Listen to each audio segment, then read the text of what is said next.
Yo, what's up tol? Ito yung mga old videos ko tungkol sa running. Easy run, LSD, explanation ng zone 2, interval, tempo run, run walk, at kung ano-ano pang tips mga tol tungkol sa running. Pinagsama-sama ko na. Sana makatulong to sa running journey mo tol. Yon, para sa mga utol natin na mag-uumpisa sa kanilang running era or running journey, unahin nating i-build yung aerobic base mo or yung pundasyon mo sa running. Ano nga ba mabubuo yung aerobic base or yung pundasyon natin? Syempre yung favorite ko mga tol, zone 2 running. Easy run at LSD lang muna mga tol. Saka mo na intindihin yung speed, yung interval, yung tempo. Saka na yun mga tol. So paano nga ba ang easy run? So kung wala kang smartwatch, sa talk test tayo mga tol. Yung tipong kayang makipagkwentuhan habang tumatakbo nang hindi hinihingal. Yun yung zone 2 mo tol. Ngayon, kung pinalag ka naman sa buhay at merong ang smartwatch, wag na wag kang lalagpas sa zone 2 mo, tol. Pero syempre, hindi naman maiiwasan yon katulad na ganyan, may mga paahon. So, ang gagawin mo, bagalan mo yung takbo, tol. Or, pwede kang maglakad hanggang bumalik ka ulit sa zone 2 mo. Gaya nga ng sinabi ko, tol, ibibuild muna natin yung base nyo sa running. Kasi oo nga, kaya mong magbabilis. Ang tanong, kaya mo bang isustain sa mahabang distance ang ganyang bilis? Baka mamaya after 1K, ubus ka na. Ang zone 2 running ay nakakabuild ng endurance. Maliban dun tol, iwas injury dahil low intensity lang ito. Iwas burnout kasi para ka lang namamasyal. Mas enjoyable. Sa mga nag-uumpisa, ito yung ideal. Dahil ang gusto natin, yung magandang experience. Yung tipong uulit ka ng ensayo. Kasi ayan nga, para ka lang namamasyal, pero binibuild na ito yung base at endurance mo sa running. Mapadpad naman tayo sa LSD. Wala siyang pinagkaiba sa easy run. Mas mahaba lang yung distance niya mga tol. Pareha silang zone 2. So for example, ang easy run mo ay 3K or 5K. Ang LSD mo ay 8K or 10K. Mas mahaba siya sa usual run mo. Pero, yun na nga, gaya ng sinasabi ko, zone 2 lang siya tol. Kasi kung lalagpas ka sa zone 2 mo, yung LSD mo magiging long run. Mawawala yung slow. Ang LSD ay ibig sabihin ay long slow distance. So kung kaya mong maglaan ng 3 takbo sa isang linggo, mainam na yung 2 easy run at isang LSD. Kung ang kaya mo lang naman ay 2 takbo sa isang linggo, sakto na yun tol, isang easy run at saka isang LSD. Pero syempre may rest yan in between mga tol. Huwag naman yung magkakasunod na araw. Kailangan may pahinga pa rin para makarecover yung joints and muscles mo. Gradual lang yung pagdagdag ng mileage mga tol. Siguro mga 2 linggo bago ka magdagdag ng mileage. Magdagdag ka lang ng 1K. Then, antayin mo uling maka-adapt yung katawan mo bago ka ulit magdagdag. Paalala ko lang mga tol, hindi po tayo coach. Sinishare ko lang yung experience ko sa inyo. Ayun, sa mga utol naman natin na hindi pa kayang tumakbo ng dire-diretso. Eto tol, simple routine para sa mga utol natin na mag-uumpisa pa lang sa kanilang running era. Since mag-uumpisa pa lang, syempre dapat ma-enjoy mo yung first experience mo. Hindi naman maganda kung mabibigla tayo. Dapat masaya yung experience natin para uulit tayo. Ito yung simple run walk strategy pwede mong gawin para ma-improve at mas ma-enjoy mo ang iyong running journey. Mag-umpisa tayo ng 5 minutes walk para maging maayos yung blood flow at mahanda yung katawan natin. Tapos mag-umpisa tayo ng 1 minute easy run. Tandaan mo, hindi dapat mabilis o sprint. Hindi yung hinihingal ka. Dapat yung kaya mo mag-hold ng conversation. Relax lang. Yung takbo na kaya mong makipag-usap, after a minute, sundan mo ng 2 minutes walk para makarecover yung muscles and joints mo. Makahinga at makarecover ka ng maayos. 1 minute run, 2 minutes walk. Ulitin mo to sa loob ng 15 minutes. So technically, that is 5 sets. 3 minutes per set. Then, follow it with 5 minutes walk. Good afternoon. Yun yung 25 minutes simple run walk strategy.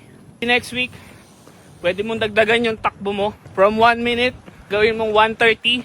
Tapos, i-reduce mo yung rest period mo from 2 minutes to 130. Week by week, magdadagdag ka ng run mo hanggang sa matatakbo mo na yung buong 15 minutes. Kagandahan na ito, hindi mabibigla yung katawan mo at mas may enjoy mo yung running journey mo. Lalo na sa mga utol natin na wala pang smartwatch, Cellphone lang ang gamit. Ayan, magagawa nyo to. Uumpisan nyo yung running journey nyo gamit lang phone. Pa-timer nyo lang, 1 minute, 2 minutes. Depende kung gaano katagal yung takbo nyo or yung pahinga nyo. What's up tol? LSD tayo today. Takbo tayo ng 16K zone 2. 60% to 70% ng heart rate natin yung gagamitin natin. Para sa akin, 115 BPM to 133 BPM. Hindi na tayo pwedeng umakyat ng 134 kasi papasok na tayo ng zone 3. Magiging tempo run na siya. Hindi na siya magiging LSD. Magiging long run na lang siya kasi yun na nga, hindi siya slow. Ang LSD dapat pasok sa zone 2 mo. Ayan o. Dapat di tayo umakyat ng 133. So ayan lang siya, 131, 130. Nabot na tayo ng ulan at gabi sa kalsada. Pero okay lang yan, natapos naman natin yung workout natin. Reminder lang mga tol, pag mag-LSD kayo, make sure na pasok sa zone 2 nyo. Otherwise, long run ang tawag doon. 3 tips para makaiwas tayo ng burnout at injury. Stretching is a must. Siyempre, given na yan, before and after natin tumakbo. Una, huwag palaging mabilis yung takbo. Hindi yung araw-araw parang gusto mo lagi mag-PR. Hindi din pwede yung laging mahaba yung distance. May stress lalo yung katawan mo. Darating sa point na mananawa ka or may injured. Pangalawa, 10% rule. Ito na yung safe amount na may dadagdag mo kada week. For example, last week nakatakbo ka ng total of 10K. Pwede kang mag-add ng 1K ngayong week. 10%, unti-unti. Para hindi ka mabigla. Para ma-adapt ng katawan mo ng dahan-dahan yung pag-increase mo ng mileage. Safe na yung 10% kada week. Pangatlo, 80-20 rule. Dito pumapasok yung paghati natin ng easy runs at speed work. 80% slow and easy, katulad ng easy runs at mga LSD. It allows our body to build that aerobic base at makakatulong sa'yo para makarecover sa 20% na speed workout like interval and tempo runs. Gaya nga nung sinabi natin nung number 1, hindi dapat laging mabilis. 20% lang ang speed workout at 80% ang easy runs natin. Sa ganitong paraan, makakaiwas tayo ng burnout at injury. Mas mapapadalas yung ensayo natin at mas may enjoy natin ang running journey natin. Malaking bagay ang zone 2 training. And yes, mahirap siya mga tol kasi nga nagpipigil ka. So talo inip. So ito tol, ilang mga tips para hindi ka ma-bored or mainip habang nag-zone 2 training ka while using heart rate monitor. Unang-una, check your running form. So ito na yung pagkakataon para ma-check mo yung running form mo. Yung swing mo ng arms, yung shoulders mo, at yung pagland ng paa mo. Mas madali mong may tatama yan dahil mabagal lang yung pagtakbo mo. Pangalawa, proper breathing. Dito mo na rin sanayin mag-inhale, exhale gamit ang ilong. For easy runs, mas okay ang nose breathing. Mas relax ka, efficient yung oxygen, at less gasping. So hindi ka hinihingal tol. Pero kung feeling mo na hindi mo pa kaya, okay lang naman na mag-mix ng nose and mouth breathing. Mas relax lang talaga pag nose breathing. Number 3, alawin mo yung sarili mo tol. Maliban sa music at podcast, enjoy mo yung kapaligiran. Bumati ka sa makakasalubong mong runners, bikers, o kung sino man yung kakilala mo. Dumating pa nga ako sa point na nabilang ko yung poste sa UP mga tol. Kaka-zone 2 training ko. So tingin-tingin ka lang sa paligid. Hanap ka ng paglilibangan. Enjoy mo yung surroundings tol para hindi ka ma-bored. So yun, pang-apat, isama na rin natin to. Iba-ibahin mo rin yung ruta mo mga tol. Lalo na kung mag-LSD ka.